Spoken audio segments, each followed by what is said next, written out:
Сайн байцгаана уу? Та багш уу? Эсвэл эцэг хүү? Тэгвэл энэ бичлэг танд зориулагдсан. Бид хүүхдүүдээ ухаантай, хичээнгүй, бас сайн өгөнд ордог байгаасаа гэж хүсдэг. Гэхдээ хүүхэд болгон адилгүй тэд нэгэн хэвэнд цутгсан юм шиг байх боломжгүй. Зарим нь хөдөлгөөнтэй, зарим нь даруухан.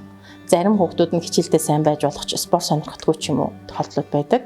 Хүүхэд болгон өөр өөрсдийн давтагдшгүй ертөнц. Хүүхдүүдийн ялгаатай байдал бол тэдний асуудал биш, харин бид харахтаа үүнийг ойлголцлын маш том боломж юм гэдгийг харах ёстой. Сэтгэл зүйчдийн үзэж байгаагаар хүүхдийн хөгжилд хамгийн чухал нөлөө үзүүлдэг хэсэг бол тухайн хүүхдийг өөрөө нь байгаар нь хүлээн зөвшөөрөх орчин юм аа. Томчууд бид юу хийх хэрэгтэй вэ? Бид хүүхдийнхээ ялгаатай байдлыг хүлээн зөвшөөрч бусдад харьцуулах биш, харин урд өдрөөсөө илүү хөгжиж дэвшиж өөрчлөлтөд нь илүү урам өгөх, тэднийхээ дуртай зүйлийн талаар асууж сонирхолтой яриараа өрнүүлэх. Хамгийн гол нь би чамдаа итгэж байгаа шүү гэдгээ үлгэрлэх, үзүүлэх. Тухайн өдрийнх нь мэдрэмжийн талаар асууж, чухам яагаад тэр хүүхд ингэж мэдрэх болсон талаар нь илүү их ойлгохыг хичээх.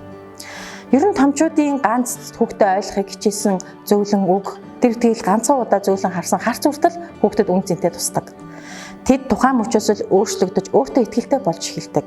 Энэ нь томчууд бидний хүүхдийг буруу сонголт хийх, сөрөг нөлөөнөөс хамгаалах хамгийн том хамгаалалт болж өгч чадах юм аа.